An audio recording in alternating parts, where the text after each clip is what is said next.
Hey guys, it's Dana, and it's time to talk about money.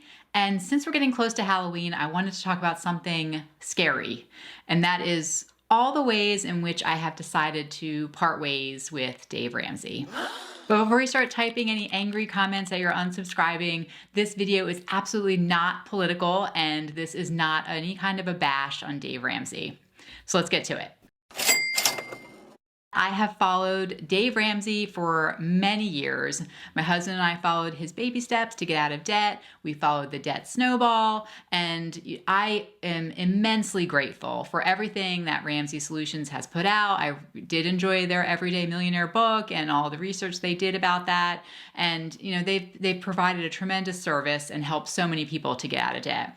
But there are some ways in which I have found myself sort of veering off the path and making some different decisions than what they advise. Dave Ramsey suggests that you stop contributing to all retirement accounts when you're trying to get out of debt. And we did that, but I regret doing that because my company and my husband's company, they have a match for our retirement. And I really feel like we lost out on a lot of money during that time period, because when you're trying to get out of debt, it can be years. And it was for us, it was years.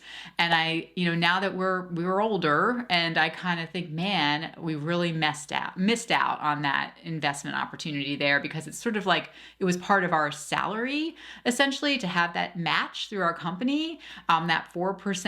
And I just so I think that stopping that is probably a mistake. I would say to continue to some extent with your retirement while you're trying to get out of debt, and perhaps try to do some kind of side hustle to earn extra money to compensate for what you are contributing. Because if you don't contribute at all, if you do zero, a lot of companies, you don't get anything. Like they're not giving you that match. So if you can contribute up to the match to get that from I think it's worth it. And so I disagree to turn it off completely, unless you're absolutely really struggling. But I would still say hustle and grind and try to find some other way to make some extra money so you can still continue to contribute to your retirement. The emergency fund.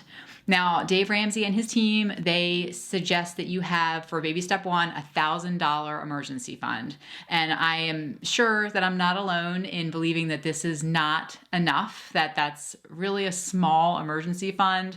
However, I do also recognize that there are those of you out there who don't have $1,000 in their bank account, and that's hard to save up, and it can be tough. So I understand that, and in that case, yes, you want to at least get $1,000 in a savings account. But with inflation, I think Dave Ramsey had set that $1,000 amount like back in the 80s, perhaps. So, at this point in time, I do think that, $2,500 at least is a better baby emergency fund, $3,000 if you can. But I think that if you're trying to get out of debt, a $1,000 emergency fund is really small. And if you do have an emergency, then you're very likely to go back into credit card debt so I think that you need a little bit more than that $1,000 emergency fund. Credit cards. Yeah.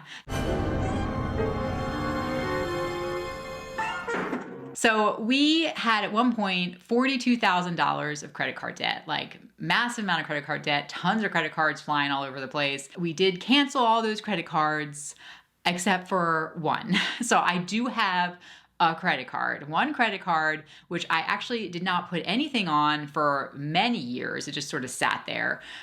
So it has a very high credit limit on it, and I just didn't want to get rid of it. I held on to it, and I'm glad that I did, because I do have an Etsy shop where I sell products.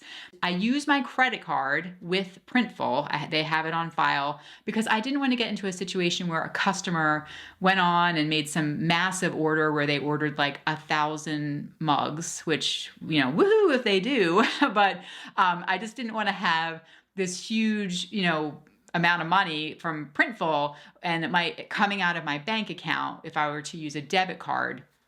And then I'd be like, whoa, this is messing up like our budget for the month, right? Because I'd have to cover the cost of that. So I think a lot of people don't, when they first start out on Etsy too, they don't really think about the fact that you have to cover the cost of that product before Etsy reimburses you for it or gives you the money, that they received from your customer.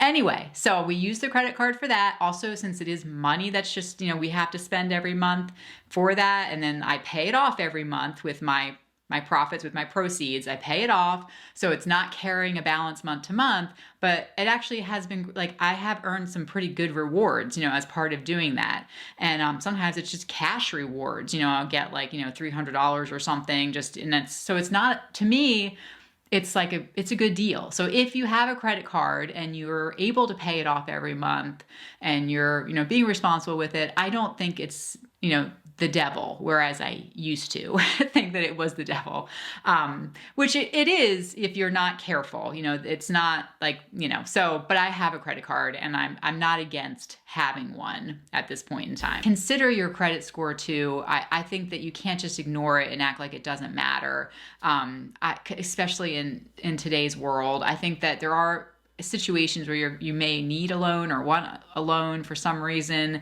of some sort, and or even just renting an instrument. Like we have violins and a cello that we had rented, the original period with instruments, we rent it, and then it's like a rent to buy kind of situation. But they won't rent you an instrument if you don't have a good credit score. They check your credit.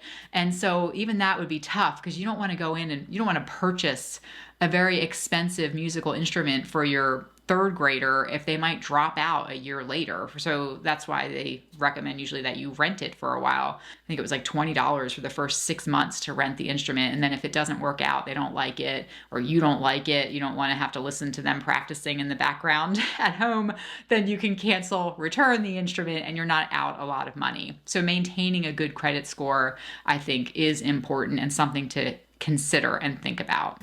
Now, there's some other ways in which perhaps I differ. I know Dave has his recommended split amongst your investment portfolio and how you should do that. I'm not going to go into that in this video, but I would say don't just blindly follow that. I think that if you do have a financial advisor, that's not a bad thing, and you should listen to them and make sure you have somebody you trust, obviously. But I don't think that you should just blindly follow Dave's advice for how to invest your money. I would say try to do your own research there. And then lastly, what I wanted to say in this video is that I think it's important to listen to different perspectives always in all areas. So to, listen to different channels, read different books, and come up with your own plan, what makes sense to you. Like maybe take little pieces from different people, different bits of advice. I think that we should all be doing that all the time, because like certain times you just listen to somebody and you're like, oh yeah, like that makes sense. And then you listen to somebody else and you're like, oh, that just doesn't sit right with me, right? And like, so I think you should, pay attention to that internal gut check feeling that you have. And then, like I said, absolutely try to make sure you actually are listening to different voices, reading different books, so that way you can make your own decisions, right? I mean, that's really important, because what works for me doesn't necessarily work for you or your neighbor. So you gotta come to a place where you feel at peace with what you're doing, especially with your money, because this is personal finance. It's very personal, and you should make those decisions, and don't ever just blindly follow somebody, one person, and what they say. So yeah. Thank you so much for watching. If you part ways with Dave Ramsey in certain ways and love him for others, feel free to leave that down below in the comments. I certainly love that Dave, has a plan out there for those who really need one and are looking to get started. And I have found his radio show to be very motivational and help me keep on track. So I'm sure, so leave that down below in the comments, reasons why you love him, or reasons maybe why you, have decided to change certain parts of his plan to suit your own needs. And be sure to subscribe if it's your first time here, and I'll talk to you in the next video. All right, bye guys.